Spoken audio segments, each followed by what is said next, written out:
뭐 이것저것 논의들을 계속 해왔습니다. 중간중간에 설명회도 있었고요. 되니 안 되니 말도 많았고요.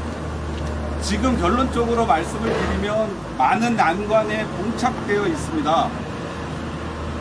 신천동과 대하동이 저희 은행지구보다 늦게 사업 신청을 해서 준비를 하다가 주민들께서 많이 반대를 하셔서 지금은 신천과 대하지구는 취소하는 쪽으로 방향을 잡고 있는 것 같습니다.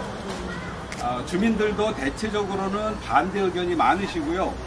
시장님과 시의원님들도 대부분은 이제 더 이상 신천과 대하동의 사업을 계속하기에는 좀 어렵다, 이렇게 판단을 하신 것 같습니다.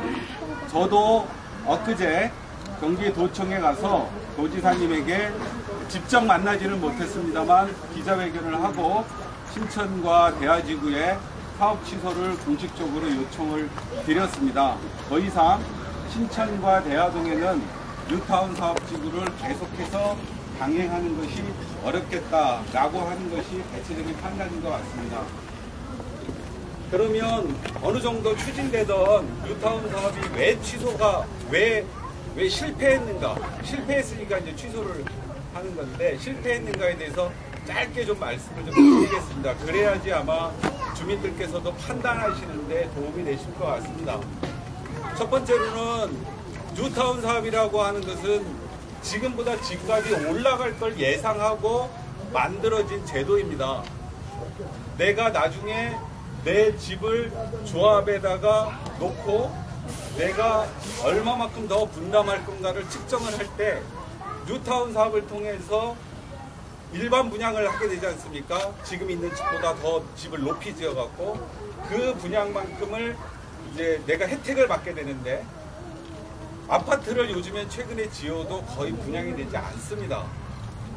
가장 핵심적인 이유는 경제가 하락하면서 주택 경기가 완전히 꺼진 상태 속에서 뉴타운에 대한 사업의 전망성들이 이제는 거의 없어진 상태가 된 거죠.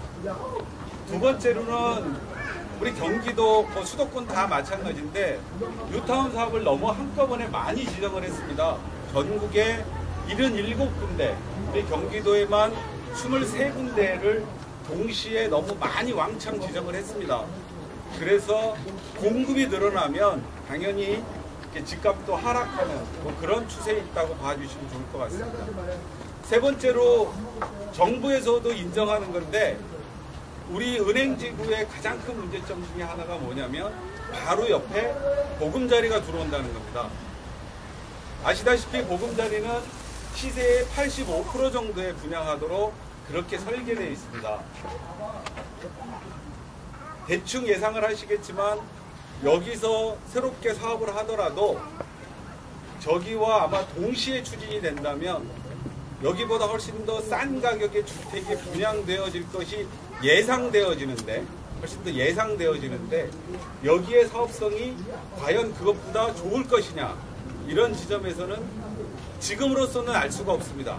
지금으로서는 저쪽에 분양되는 시점과 이쪽의 사업이 어느 정도 진행되는 시점에서 다시 건설 경기가 살아날지 이런 걸 모르기 때문에 지금으로서는 그때 어떻게 될지에 대해서 확정은 못하겠지만 대충 추정컨대 사업성이 별로 좋지는 않을 것이라고 판단되어집니다. 아마 이런 세 가지 정도 이유 때문에 신천동과 대하동의 주민들께서도 사업을 더 이상 추진하는 것은 쉽지 않지 않겠는가, 이렇게 판단을 하신 것 같고요. 주민들께서는 반대 여론들을 많이 형성하고 계시기 때문에 신천동과 대하동의 뉴타운 사업지구는 대체적으로 취소하는 쪽으로, 지금 무슨 구체적인 절차에 대한 문제는 있을 수 있습니다만 취소하는 쪽으로 그렇게 가닥을 잡아가고 있는 것 같습니다.